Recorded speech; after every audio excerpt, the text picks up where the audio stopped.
Hi there everybody, my name is Kate and welcome to my channel, Trinergy Awakens Naturally. Of course we're on the road. I'm super dorkfish excited because I get to go play with horses today. I love playing with horses. I volunteer at a therapeutic farm and they do equine therapy and it is the best. So get to go and play and commune with horses and children, adults, it doesn't matter. Let's go play. So I was asked this morning, before I arrived there, I was asked to spend this time to relate a story. It's actually a dream that I had. It was kind of nightmarish, and then it ended up being, you know, total magical paradise, etc.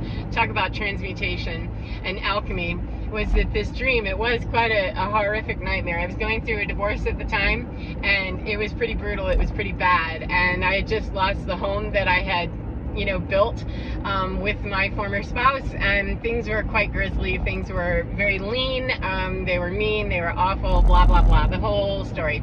And I was devastated because I didn't understand what was going on. I didn't understand why, you know, how are people choosing this? Why are they choosing this? I mean, I was feeling super victimized and being victimized. I mean, there was some real tragic, felonious shit happening. I mean, it was really truly happening. However, you know, sitting around feeling like a victim for very long will net death, you know, in those kinds of situations, because I literally had no money, I had no house, I had no anything except a whole big old gigantic faith in, if I'm still breathing, there must be some reason that I'm here. And so pick me up off the floor, Lord, please pick me up off the floor, Spirit, you know, show me how I'm supposed to navigate this, because this cannot be what I came here to do, you know, as my ending. This cannot be my finale. I've made it through, you know, life and death situations. I've made it through, you know, horrific situations that I should have died and all that. Then apparently I'm here for more than this bullshit. You know, can you help me? And so I have this dream and I'm running, okay? I'm running for my life, you know, and this isn't about my ex-husband specifically. It was a whole group of just very villainous creatures and people, situations. I mean, every villain I ever knew that I grew up with or married into or whatever. And it's not about stanking on the individual people. They are archetypes and no person is expendable. However, I was happy to step away from that and no longer deal with it, because the karmic baggage associated with it is over. You know, learn the lesson there, Kate. Pick your face up off the floor and keep it moving. And really, not just yearn for more, create more, be more, expect more, and have a better standard than that, than to be turfed to the floor. You know, there's a reason I got there, is because I allowed it to happen. So anyway, and I was not faultless, by the way, in that, not suggesting that. However, again, want to make sure I put it out there. This isn't about saying, you know, specific people, they're just terrible, they did terrible things, so let's leave it at that. And so my ex-husband is chasing me, literally. He never did in real life, so this was, but we were in the middle of a very highly contentious and brutal divorce. So he was chasing me, literally, and I was running for my life. Like, this man is going to kill me. Again, not in real life, that he actually physically came after me. So, and never chased me, you know, with the intention, excuse me, to kill me like that. So in this dream, this nightmare, he is running full bore and I'm running as fast as I can. And I used to be quite heavy, and in this dream I still was believing, excuse me, that I was very heavy still, and that I was literally, I was losing weight. However, in the dream I was believing that I was still as obese as I had been, and that he was as lean as he once had been, and that he was going to overtake me. And I had all these panic attacks inside my head while I'm running, thinking he's faster than me, that there's no way I can do this, what do I do, you know? And I was nervous and scared, and being very much identified with the old me, that, oh, we're getting ready to clear that shit right on out of you, Kate. Keep left.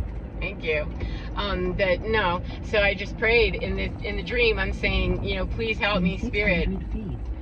My girl's just gonna let me know every step of the way. 600 feet, 500 feet. I'd rather have 400 feet. intense direction about that than none at all. So let's see if we can turn my girl down. Thank you.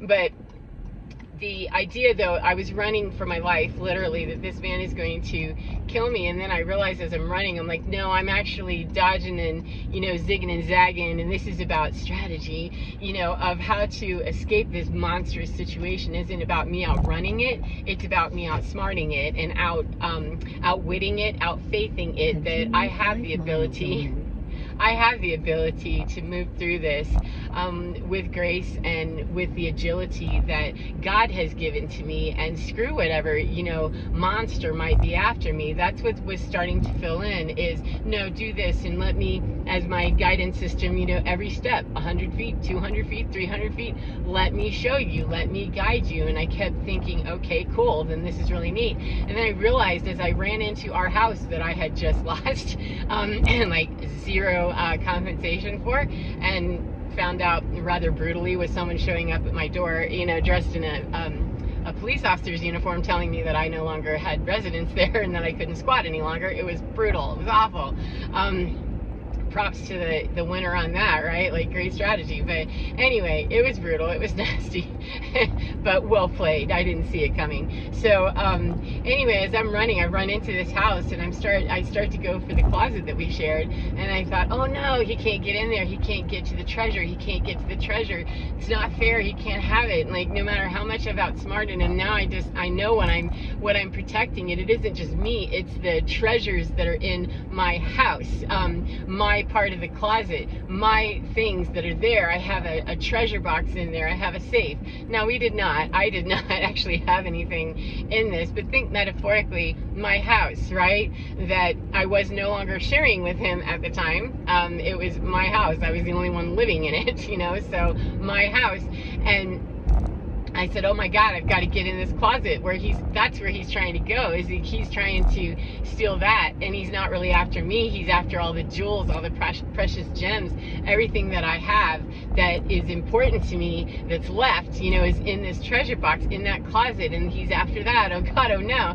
And so I said, what am I going to do? And I was running for my life. Like, no, there's no way. You can have the house, you can have whatever you want to. However, you cannot have my precious jewels. You may not. And I kept thinking, as I was running towards this closet, that this man wants my pearls. He wants to steal my precious pearls. They're my pearls. They're my pearls. He can't have them. It's not fair. I was having a whole fit with it, running and zigging and zagging. And when I got to the closet, I reached it before he did, and he came and made one last ditch, and landed on top of me, and I kind of juked him off of me, hip checked him, and said, no, you can't have it. And just at that moment, like a whole presence of angels or something, I don't know, some galactic something, some angelic something that picked that whole thing off and went whoosh, and just blew it off. Like, nah, you're out of here. And I opened up simultaneously this treasure box, and I started laughing hysterically, but I didn't understand until I woke up some amount of time after that, right away or whatever it was. I don't know. I just remember ending the dream with laughing hysterically at this treasure box, this safety deposit box thing. That, oh my God, that's hilarious. That's hilarious, as he's exploding into a million pieces or burning up or whatever that was. I woke up and it filled in for me that, oh my God, he was after my jewels and had no idea that he was after the jewels that he knew about in the closet, which were scattered all over the closet floor, all of the pearls and stuff. But that treasure box, that's not what he was after. He had no idea that in that treasure box were the most unique precious gems that only Kate makes, just like everybody else. We all make our own unique gems. Pearls, that's just the irritation of a piece of sand in my clamshell, and I spit out pearls from that. However, me and my own creation, my own divinity, those are those very rare gems that are in that box. And he didn't get it. He was absolutely terminated in this dream. And I wish him no ill. I mean, this isn't like me going, I hope he dies. Nothing that creepy or weird. It was just, no, you can't have it. And the dream affirmed for me that, no, you're absolutely right. Nobody can steal your divinity. They can steal your shit. They can steal pearls of wisdom and, stomp them like the pigs and, swine, throwing them before swine. However, no one can ever steal the divine from you. They can steal all of the 3D materiality. They can even steal your body. However, that energy, those precious jewels, when the queen dies, her tiara gets passed on to the next one. So it's not like those precious rare gems that we are bringing into this expression with us. It's not like that energy just dies with us. We carry it on if we're expressing that. And if we do not allow people to mar that, or, you know, let them stomp the pearls, fine. However, you don't have to stand around and watch it. You don't have to be a part of it. You don't have to support it. Once you figure out that somebody's a pearl stomper and they're after your divine, then, you know, it's okay to separate it. It's quite all right to say, yeah, I'm out of here. I don't do that shit. Thanks anyway. You know, that is the journey for human beings on the planet, is to figure out, you know, our worth and our value. And once we realize that, oh, pearls, everybody can spit out pearls. That's just taking the irritation of life and making something better out of it. However, when we go digging even further into that treasure box and realize that, oh, here's my divine and here are my precious jewels that no one, I put my crown on, and whether my body's still alive to be technically wearing it or not, the legacy of those gems lasts long after my body has left this experience. And that, to me, is the infinite gratitude that I wake up with every day. Is that man couldn't possibly have stolen anything except some pearls. Who cares? You know, I bleed pearls, man. I bleed pearls.